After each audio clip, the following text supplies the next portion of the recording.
Como vocês acham que é a temperatura média na superfície da Lua? O mais intrigante é que, apesar de a Lua estar na mesma zona habitável que a Terra, ela tem essa temperatura tão extrema. Olá, pessoal! Mas afinal, para que serve essa informação para a gente? Pessoal, esse é o nosso canal Pipa, e eu sou o Deluca mais uma vez por aqui no nosso canal. Vamos dar uma olhada em tudo isso a partir de agora? Então, hora da gente começar o nosso vídeo de hoje.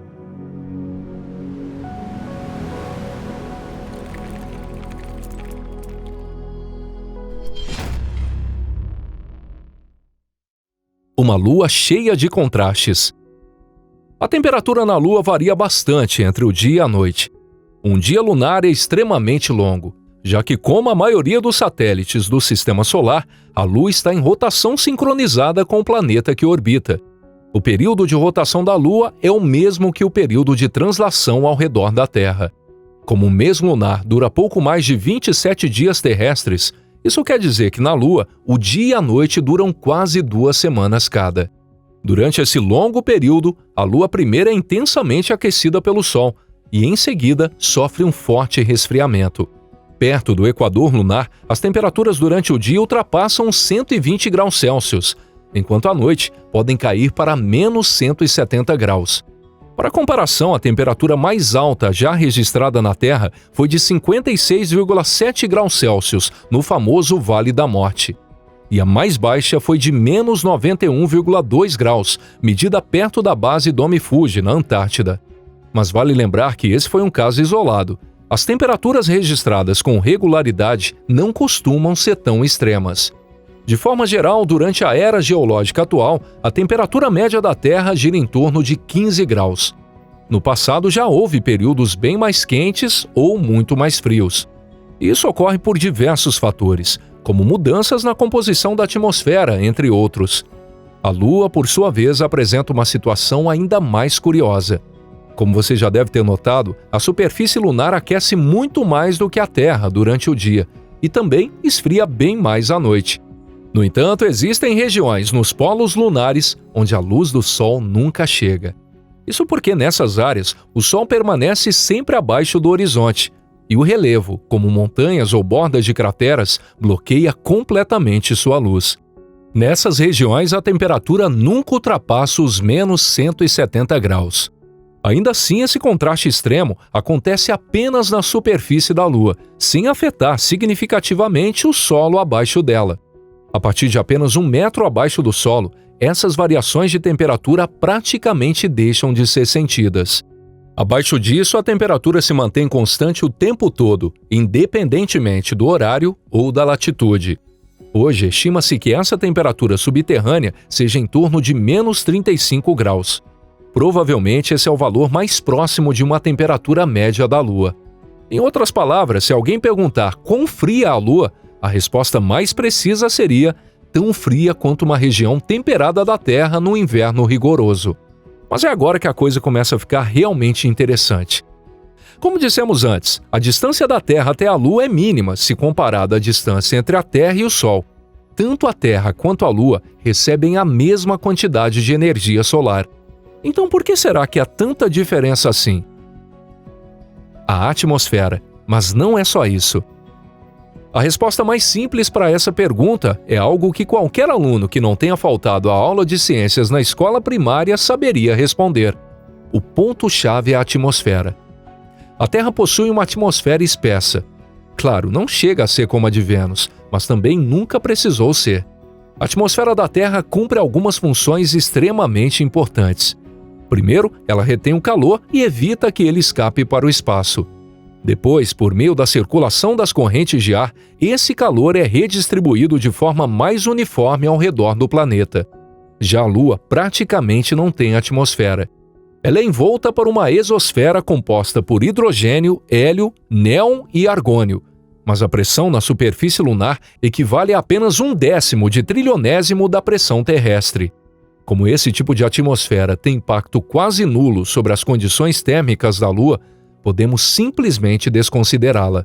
Temperatura, em essência, é o grau de agitação das moléculas. Se quase não há moléculas no ar, não há como ocorrer transferência de calor. Além disso, o vácuo do espaço não conduz calor. isso também vale para as estrelas. As estrelas não aquecem os planetas por convecção, mas sim por meio da luz. Só que por si só, a presença ou ausência de atmosfera não resolve tudo. Existem outros fatores importantes. Um deles é a massa do corpo celeste. Quem já cozinhou em casa sabe, uma panela cheia de água quente demora muito mais para esfriar do que um copo com a mesma água. Mas o principal mesmo é a composição da atmosfera, ou seja, quais gases ela contém e em que proporção. Pelo que sabemos, a Terra nunca alterou sua órbita e desde o nascimento tem girado em torno do Sol praticamente da mesma forma. Embora o Sol não tenha brilhado com a mesma intensidade desde sempre, durante a maior parte da história geológica, a Terra recebeu uma quantidade de energia solar semelhante à atual. Mesmo assim, a temperatura da Terra mudou bastante ao longo das eras geológicas. Dizem que, embora não fosse quente, a Terra primitiva era consideravelmente mais morna. Isso porque ainda não tinha esfriado por completo. E além disso, era constantemente aquecida por quedas de meteoritos e erupções vulcânicas. Nos primeiros 2 bilhões de anos, a Terra tinha uma atmosfera bem diferente da de hoje. Ela não continha oxigênio, mas era rica em dióxido de carbono e metano. Esses gases provocam um efeito estufa bastante forte. Por isso, mesmo com o Sol ainda brilhando menos que hoje, a composição especial da atmosfera mantinha a Terra muito aquecida. Mais tarde aconteceu o chamado Grande Evento de Oxigenação. Caso alguém tenha se esquecido, a gente vai relembrar rapidamente.